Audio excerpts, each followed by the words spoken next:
Hello everybody, my name is Naya and I'm the Black Female Engineer. I provide content for new and aspiring software engineers, and today we are talking about how to stay motivated while you're learning how to code. This is something that can be so tricky and can really be the thing that stands in the way between achieving that end goal that you set for yourself and not. So let's get to it. Number one, have a study plan. It's not enough for you to just say, you know what, I will get to it when I get to it. I'll learn and do this new project or do this new lesson when I'm free. No, sit down, figure out when you want to reach your end goal. First, figure out what you want that end goal to be. Is it a new job? Is it being accepted into a boot camp? Is it just creating, let's say, 5 portfolio projects?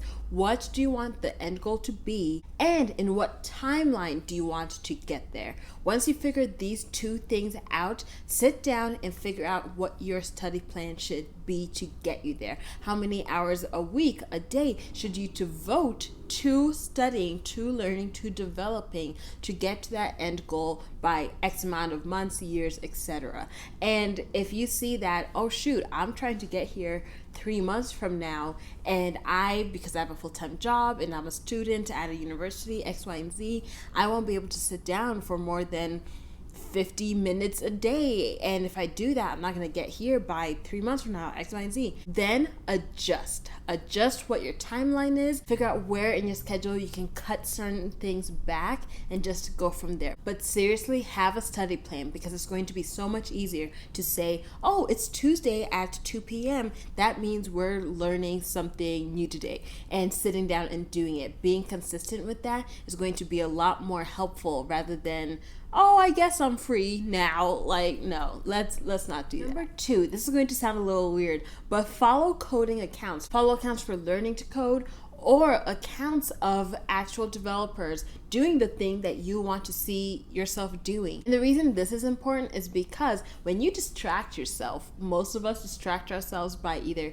TV or social media. When you go on social media and you start scrolling and you start seeing people doing the thing that you're hoping to get to, is going to motivate you to put that phone away and pick up your laptop and start learning and continuing on that journey. It's going to help so much, just helping you stay inspired, really. And there are really great accounts out there, both for teaching, just going over certain basics and certain fundamentals and things like that, and also more of an influencer type, but still staying in that development world. And I think that can be extremely useful. You can follow me. That can be your first step. Follow me on Instagram at the Black Female Engineer. But yeah, start doing that as well. Number 3, share your accomplishments. This is something that actually I'm very bad at. When I have a new goal or a new project and all of this, I tend to keep it very hush-hush, not wanting to keep anybody updated on what I'm doing, how I'm doing it, the speed I'm doing it, and all of that until I get to my end goal. A lot of people didn't even know I became a developer until after I got the job, and it was just like, wait, weren't you just in my finance class? Like, it was the funniest thing. But for me, that's just how I operate. However, don't shy away from celebrating your accomplishments with other people. Post it on Instagram, post it on LinkedIn. Say, today I'm halfway through the 100 days of coding. Today I just completed so-and-so project. Check it out on using this link.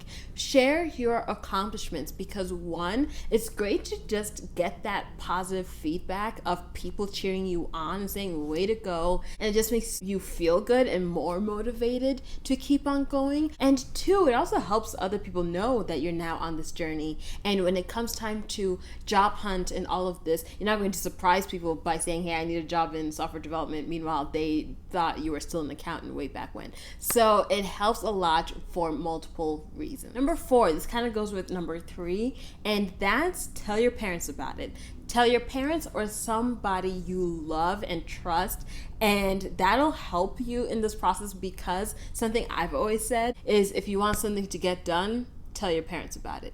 Because I'm just a person who, if I tell my parents about it, now it has to get done. Now I have to get through it, because I never want to be the person or the daughter that just says things but never follows through with them. That's just something that is not me at all. And so when I do cross that threshold of saying, oh, I'm going to do this, I'm going to be this, I'm going to accomplish this, you best believe it's going to be accomplished. And so figure out who that person is in your life. Is it your parents? Is it your loved one? Is it your significant other? Doesn't matter who it is. Could be your mailman. Doesn't matter who it is, but someone who you trust, who you love and respect, and tell them about your goals. Tell them you want to pursue development. You want to be in so-and-so company, work for Google, work for Facebook. Tell them your goals, your hopes, and now when it's time to study and it's time to do X, Y, and Z, you have this feeling of, and not in a bad way, but you have this feeling of like, I can't let people down because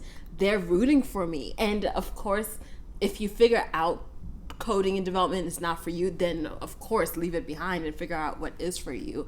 But if you know it's for you, it still can be difficult to push yourself to go towards this thing, to continue on this study plan. And so having in the back of your mind, like, these people are rooting for me, I don't want to let them down, it can help as long as it stays healthy, because it can also turn unhealthy very quick. So let's make sure we're staying in that healthy mindset. And then number 5, know your why.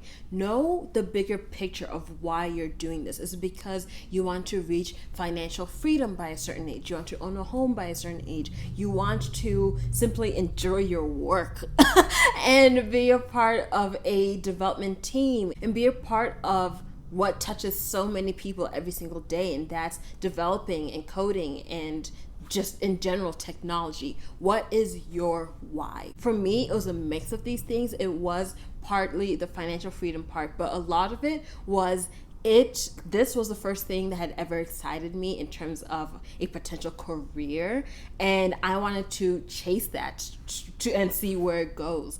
And when I look at the world we live in, especially in the United States, where there are so many white men in the development roles, this often creates problems when it comes to inclusive coding practices. What I mean by that is you can sometimes end up with software and end up with apps that aren't thinking about the minority party. And I wanted to be a part of the solution. I wanted to be a part of striving towards something better. And so overall, that's my why. And your why needs to be something that's large enough where even on your worst of days, where you think you're not good enough, where you think you're just not achieving the things you want to and everything, because it will happen, hopefully not so much, but it will happen every now and then, and you need to find a way to overcome it. The way you overcome it is by thinking about your why. So figure out what your why is right now. Write it down somewhere. Pick up a notebook, whatever.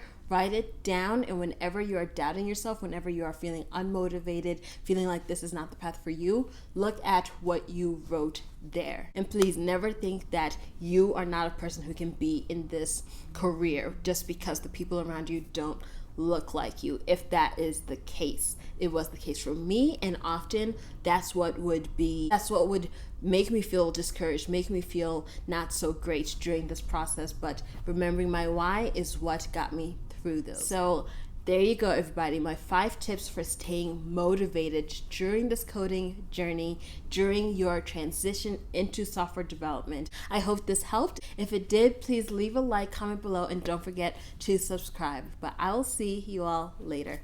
Bye.